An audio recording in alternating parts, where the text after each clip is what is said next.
Quant à ceux qui étaient tenus pour importants, mais ce qu'ils étaient alors ne compte guère pour moi, car Dieu est impartial envers les personnes, ces gens importants ne m'ont imposé aucune obligation supplémentaire. Mais au contraire, ils ont constaté que l'annonce de l'Évangile m'a été confiée pour les incirconcis, c'est-à-dire les païens, comme elle l'a été à Pierre pour les circoncis, c'est-à-dire les Juifs. En effet, si l'action de Dieu a fait de Pierre l'apôtre des circoncis, elle a fait de moi l'apôtre des nations païennes. Ayant reconnu la grâce qui m'a été donnée, Jacques, Pierre et Jean, qui sont considérés comme les colonnes de l'Église, nous ont tendu la main, à moi et à Barnabé, en signe de communion, montrant par là que nous sommes, nous, envoyés aux nations, et eux, aux circoncis. Ils nous ont seulement demandé de nous souvenir des pauvres, ce que j'ai pris grand soin de faire. Alors voilà le détail, entre guillemets, de l'entrevue. Vous voyez que Paul ne résiste pas à la tentation de continuer à dévaloriser autant qu'il peut cette médiation apostolique. Alors là, ceux qui avaient l'air importants, hein, et qu'il appelle plus loin des colonnes de l'Église. Mais immédiatement, vous voyez, il tempère avec une parenthèse, hein, en disant ceux qui étaient alors ne comptent guère pour moi, car Dieu est impartial envers les personnes. Alors ça quand même c'est fort. Dieu ne fait pas exception de personne. Alors peu importe si eux étaient ceux qu'ils étaient, c'est-à-dire quand même Pierre, Jacques et Jean. Alors attention, il y a une petite précision ici à apporter. Pierre, on le connaît. Jean aussi, c'est un des deux fils de Zébédée, hein. Mais le Jacques dont il est question ici, attention, ce n'est pas l'autre fils de Zébédée. C'est le Jacques, le frère du Seigneur, dont il était question un peu avant, hein. C'est lui, c'est cet homme-là, donc de la famille de Jésus, qui est à la tête de la communauté de Jérusalem.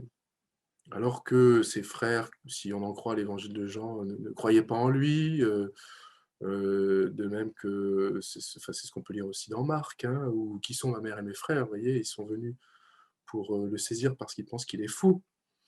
Bon, les choses se présentent comme ça avant Pâques, hein, mais après, ça prend un visage un peu différent, et ce Jacques, frère du Seigneur, eh bien, devient le chef de la communauté de Jérusalem.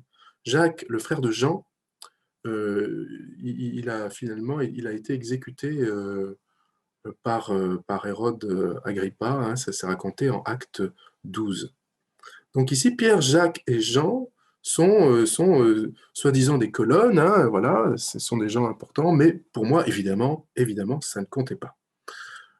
Toujours est-il qu'ils ont entériné donc l'évangile de Paul, et Paul nous présente la chose un peu comme une sorte de partage des tâches. Et au verset 7, on voit bien que 7 et 8, hein, l'argument consiste à dire, eh bien, Dieu a agi en Paul, en Pierre pour l'évangélisation des circoncis, eh bien, de la même manière, il a agi en moi pour l'évangélisation des païens, des incirconcis. Donc chacun sa mission. Il est fort possible que ce soit Paul lui-même enfin, que ce partage des tâches reflète la manière dont Paul lui-même a dû présenter les choses pour qu'on le laisse faire, justement. C'est-à-dire, je ne vais pas marcher sur vos plates-bandes, ben vous ne viendrez pas marcher sur les miennes non plus, hein. Donc chacun sa mission, c'est bien délimité, et ainsi les choses peuvent continuer. Finalement, il les met tout de même devant le fait accompli, hein, les apôtres. Et si aussi finalement les apôtres lui serrent la main, hein, comme c'est dit au verset 9, hein, et acceptent ce partage des tâches, c'est plutôt raisonnable en fait de leur part, puisque les électrons libres de cette espèce, et il vaut mieux les avoir avec soi que contre soi, hein. Donc les apôtres ont certainement vu, ont certainement constaté l'ardeur hein, qui était celle de Paul, et ont compris qu'il valait mieux qu'ils s'entendent avec lui, hein, quitte à ce que ce soit selon ce partage-là qu'on a évoqué, plutôt que d'en faire leur ennemi. Euh, il faut noter quand même ce qui est dit à la fin du petit développement, au verset 10, qui est aussi très intéressant et très important pour la suite, c'est qu'il y a une sorte de contrat finalement.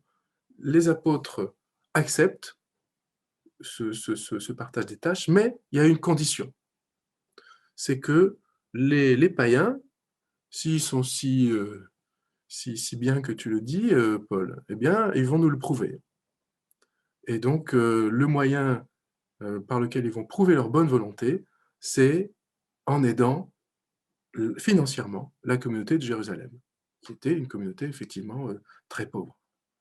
Et donc, c'est là, Paul accepte évidemment, et c'est là l'origine de la grande affaire que deviendra la collecte, hein, dont il parle aussi à plusieurs reprises dans ses lettres. Il veut montrer aux autorités de Jérusalem, par ces dons matériels, hein, venus des païens, il veut montrer qu'ils sont vraiment sincères dans leur foi et qu'ils veulent vraiment participer à la communion de l'Église. Mais les choses vont pas se poursuivre aussi paisiblement que le texte le laisse entendre ici, et les problèmes vont continuer. Donc on peut lire la suite, donc les versets 11 à 14.